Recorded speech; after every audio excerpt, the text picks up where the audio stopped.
Hi, my name is Ashley, and I live next to the worst family on earth. They're the biggest snobs ever. They drive around in the fanciest cars and clothes and look down on everyone else. And they have a son named Jack, who's an absolute troll. But before I continue, please like and subscribe. If you do, you might see a shooting star tonight. When I was 6, I was playing with my favorite doll, and Jack ran up to me, snatched it out of my hands, and threw it into the street. A car ran over it and smashed it into pieces. Another day at school, Jack stole a bunch of cookies out of the cookie jar and blamed it on me. Ashley took the cookies. No, I didn't. She hid them in her desk. The teacher opened my desk and found a cookie inside.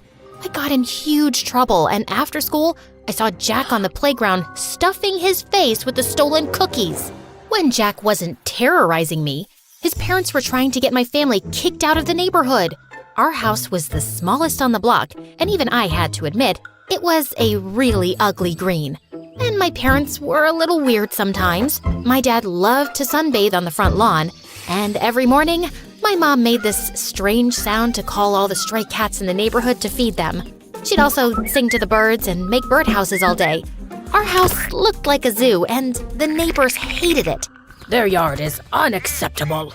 It looks like an overgrown swamp. Their house gives me a migraine every time I look at it. Mommy, my eyes hurt. You have to do something, officer. And can someone please tell that man to put a shirt on?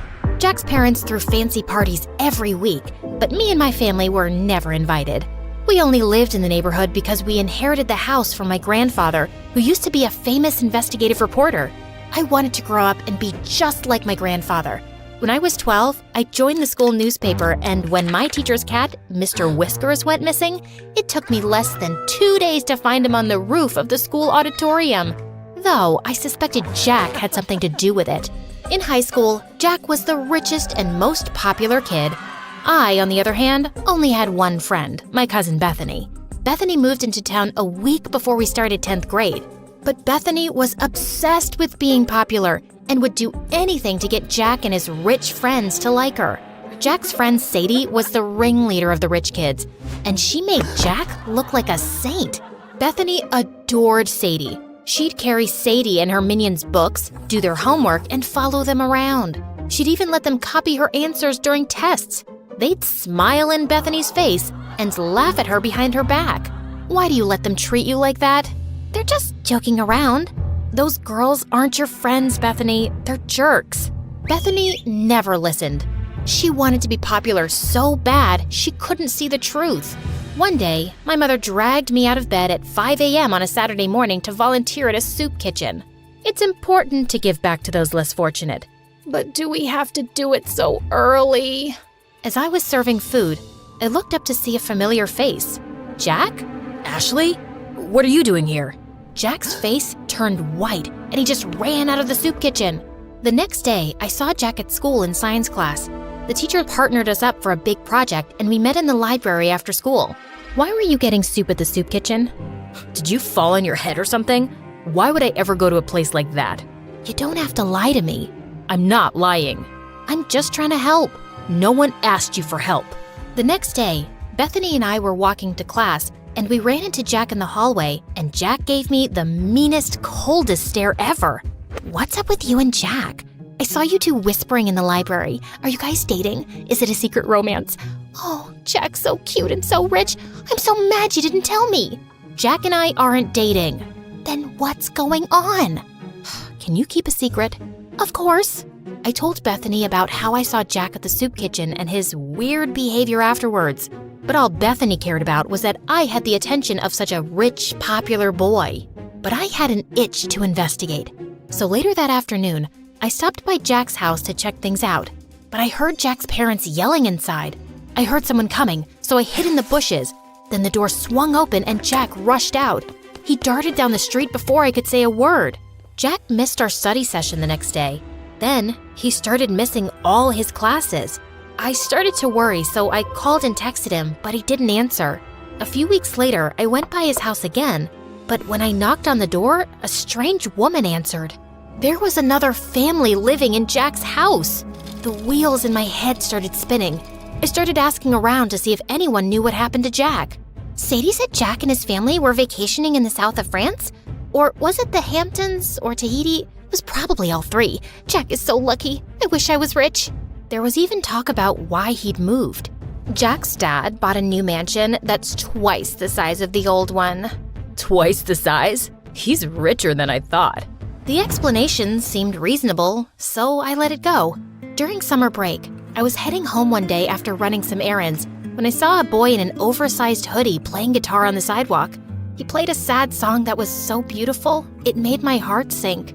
When the song ended, some people dropped money in the can beside him. I walked over to put in some money too, when a suspicious-looking guy crept up and snatched the boy's can. Then the thief ran toward me. Without thinking, I stuck my foot out and tripped him. Give that back, or I'll turn your face into scrambled eggs. I took a martial arts stance that I saw in a movie once. It worked, because the thief dropped the money and ran. I picked it up and turned to the boy whose hood had come off. It was Jack. Jack? Are you okay? Jack shook his head and broke down into tears. He told me that his parents broke up, then his dad sold their house, stole his mom's money, and fled the country. Now Jack and his mom were broke and living in a shelter. I felt so bad for Jack. No one deserved that, not even a rich jerk like him. So I invited Jack and his mother to my parents' house. Ashley, why is this woman in our house? They're in trouble, Mom. They need our help. Jack's mom apologized for the way she treated my parents. My parents forgave her and invited them to stay in our guest room for as long as they needed. Luckily, Bethany was away all summer with her family, so I could keep this secret. Jack and his mom were so grateful that they helped out as much as they could around the house. Jack even tried to help my dad fix a leaky faucet. That didn't turn out well, but the gesture was sweet. I tutored Jack to help him catch up on the work he'd missed at school. It was odd having Jack in my house at first, especially when I saw him walk out of the shower with a towel around his waist. A few weeks later, Jack's mom got a job and they moved out. I hated to admit it, but I missed having him around. On the last day of summer, Jack sent me a text asking me to meet him. What's all this? I wanted to thank you. It's not much, but it's the best I could do. Jack opened the basket and pulled out my favorite foods, chili dogs and Brussels sprouts. You and your family are the strangest people I've ever met. What's that supposed to mean? It's a good thing. No one's ever been so kind to me, and I love how you and your parents live your lives without caring what others think. It's inspiring. How do you do it? I don't know. It's just how I was raised. I wish I was as strong as you. I looked at the biceps bulging out of his shirt. I think you might have me beat. School's gonna be so tough. I'm supposed to be the rich kid with the fancy car and the millionaire parents and… You're not that guy anymore. And to be honest, you were a real jerk before. I like the new you way better. Since we're being honest, I have to admit something. What? I think I have a crush on you. Really? And I'm pretty sure you have a crush on me too. Then Jack pulled me close and kissed me. We talked for hours that night, and he even played me some songs. I saw Bethany at school the next morning after summer break. Jack passed us in the hall and he winked at me, and I couldn't stop smiling. What was that? I don't know. Jack's always been weird. Then why are you blushing? I didn't tell Bethany about me and Jack. We were taking things slow. One day, Jack and I were walking home from school when Sadie and her rich friends pulled up in a fancy car. Hey, Jack, where's your ride? I don't… You're trading it in for a new one, huh? Always trying to one-up me, Jack. We all get it. You're the richest, but I'm a close second. Yeah, my new car is gonna be great. It's twice as expensive as the last one. Jack, what are you doing?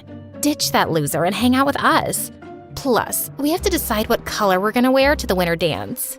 I'm not going to the winter dance with you. Then who are you going with? Tell me you're not gonna take that freak instead of me. If you're referring to this amazing girl standing beside me, then yeah, I am. Sadie was pissed and drove off. I appreciate the compliment, but you can't keep lying. About what?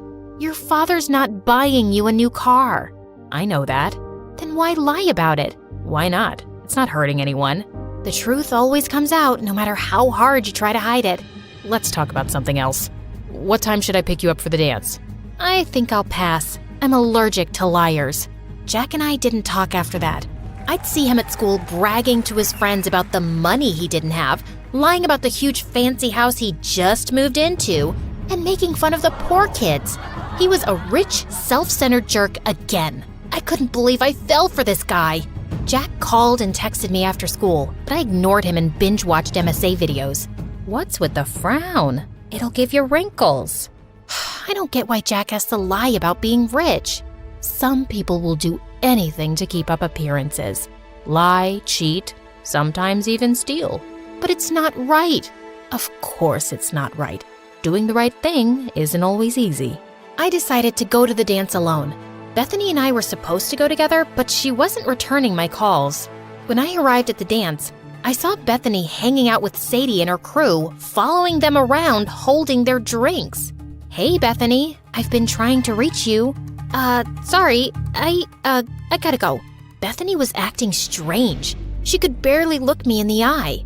Then Jack walked up to me, and before he could say a word, everyone's cell phone started going off. I looked at my phone and saw a video of Jack's mom working as a maid. You're not rich, Jack. You're a poor loser. Then all of Jack's rich friends laughed at him. And don't try to deny it. Bethany told us everything. She even made this video. It's true. Ashley told me that she saw Jack begging for food at the soup kitchen. Shut up, Bethany. No one asked you to speak. Be a good little puppy and stand over there.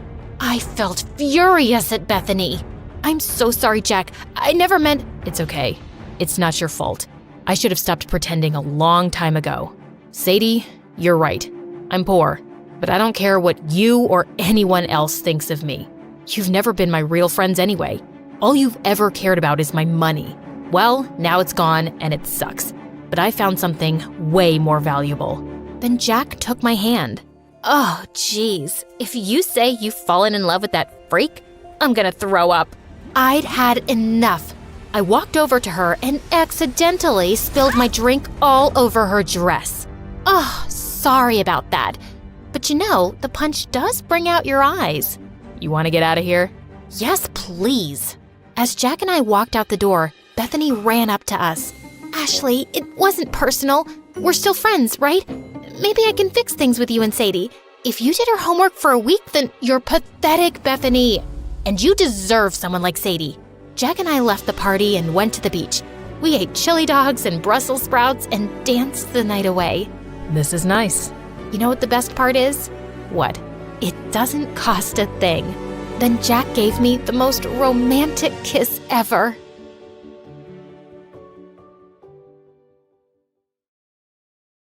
Thanks for watching. Subscribe to the channel to get our latest exclusive videos. Plus, hit the bell so you don't miss a single one.